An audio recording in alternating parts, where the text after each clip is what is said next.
Capricorn, this is your proofread for this week.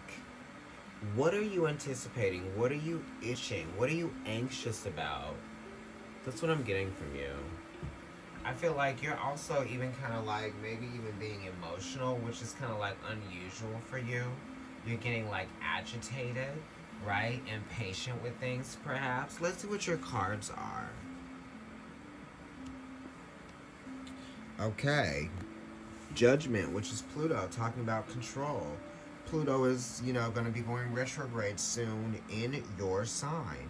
So we're going to be looking at those moments, those instances where you may have lost control. You may have had a fear of losing control, right, of your finances, right? You may have had some fears about the things that attached you to other people that involved finances, right? Or shared resources, that type of thing, earn income, all of that. Keeping a situation nice and solid, right? Or wanting to, and wanting to keep a situation solid is kind of like wanting it to be something for you, just so you would feel secure with the way that something was, it made you feel safe, right? But no, it's changed. It's different now, right? Pluto is in Capricorn.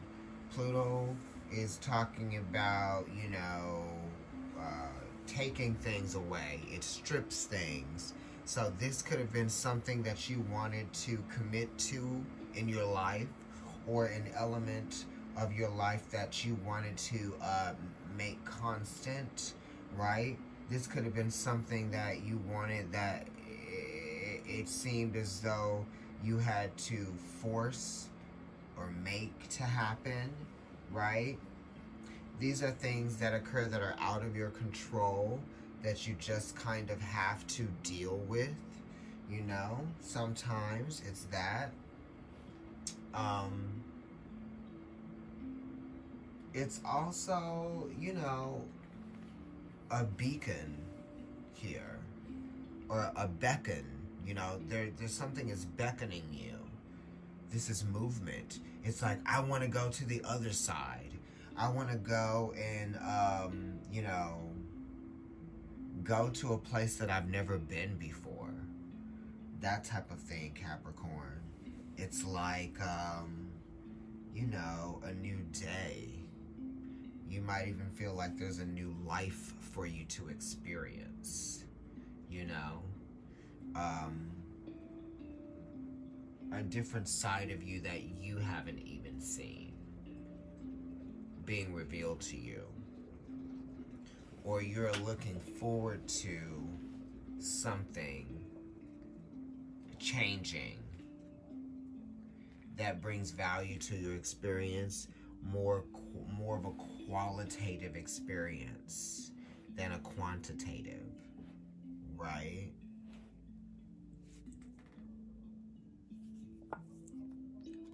Wow.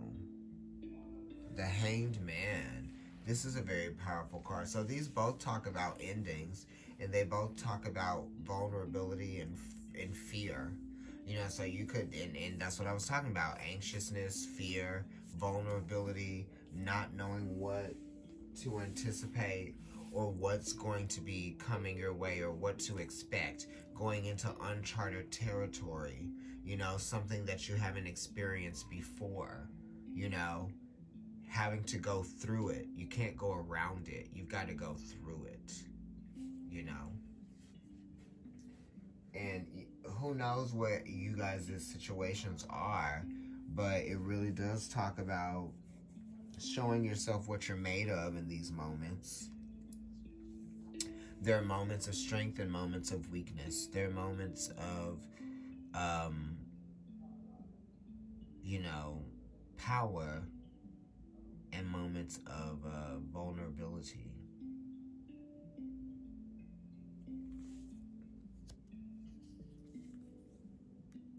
The Star card. This is talking about energy. your energy flow and the amount of energy that you use, right?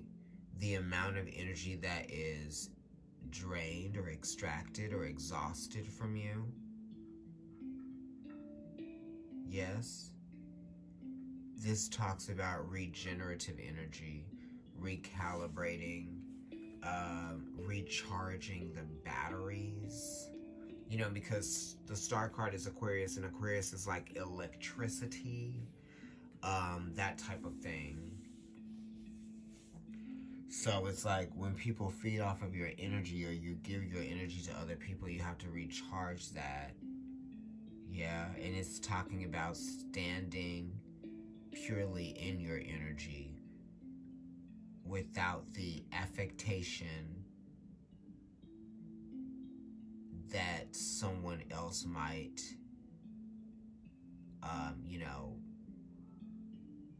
adhere to you, or you might adhere to someone else, which, brings on some sort of like affectation to your character or change of your behavior.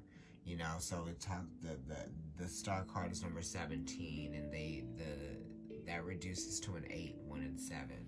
So we're talking about behavior, instinct,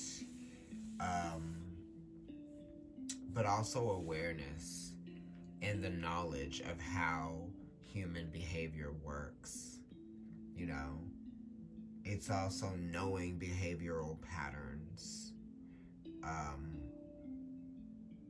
and just being able to access those centers within ourselves, right? It's like being your own rehabilitation center. The star card kind of, shines in the distance alone with a sea of stars. It's hope, it's inspiration, it's confidence. It's being able to see how you are special in a sea of people. And what makes other people special isn't what makes you special. It's what makes them special. What makes you special is everything that is purely you. Right?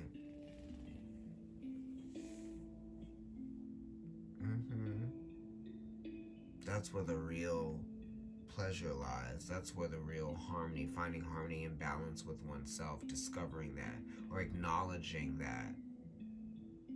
Acknowledging that you are complete within yourself. You don't need other people to complete you, or your experience. They're all additions, additives, filler. Not filler, because that's kind of like, I definitely wouldn't downgrade other humans to being filler. Sorry about that. You know what I mean? I'm very tired right now, but they are, co-players, co-stars in our lives. You're the main star. Wow. Oh, look, star. They're the co-star. You are the star in your life, So you've got to, regenerate so that you don't burn out.